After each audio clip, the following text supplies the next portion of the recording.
lot of questions come during consultation. Doctor, what can I eat after my full mouth implant surgery? I'm going to give you instructions, but I thought I'd just do a video on it. It might be helpful.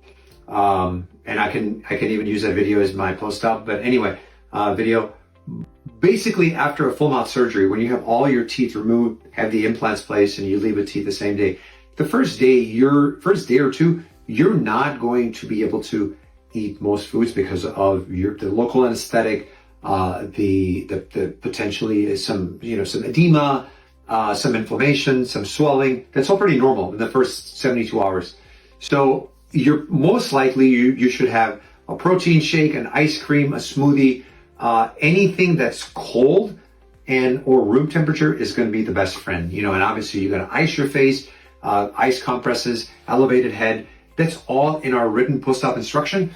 As time progresses with your first set of teeth, it may like a couple of days or a week or 2 months into it, I always tell the patients that if anything that you can use a fork with, so if you can, mashed potatoes or rice or sweet potato, scrambled eggs, if you can use your fork to cut into it and eat it, yes, you can eat that with your surgery day teeth, your first set of teeth, surgery day teeth, the healing teeth, whatever you want. There's different words for it.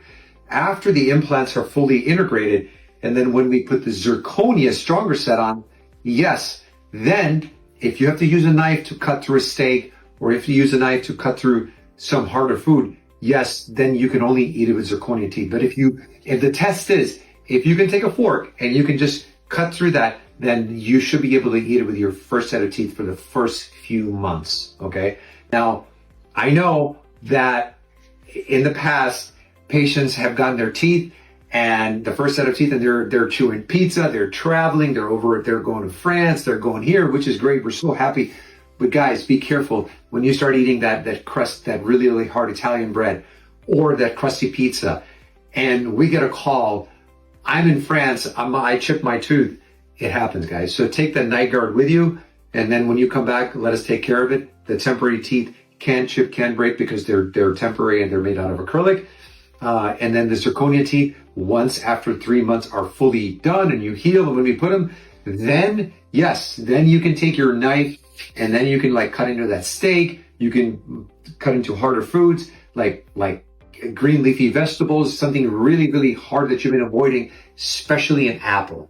So I hope this video was helpful. I think understanding it and demonstrating it sometimes is going to be the best thing for my patients. So the rule of thumb is if you can use a fork to eat those foods after surgery for the first couple of months, I'd say for the first 2 to 3 months, it's the best, safest route.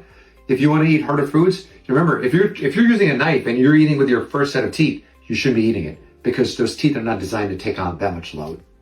So save this video or download it or whatever and use it as an educational tool to see what you can eat and what you can't eat right after surgery, and it will be a good reference.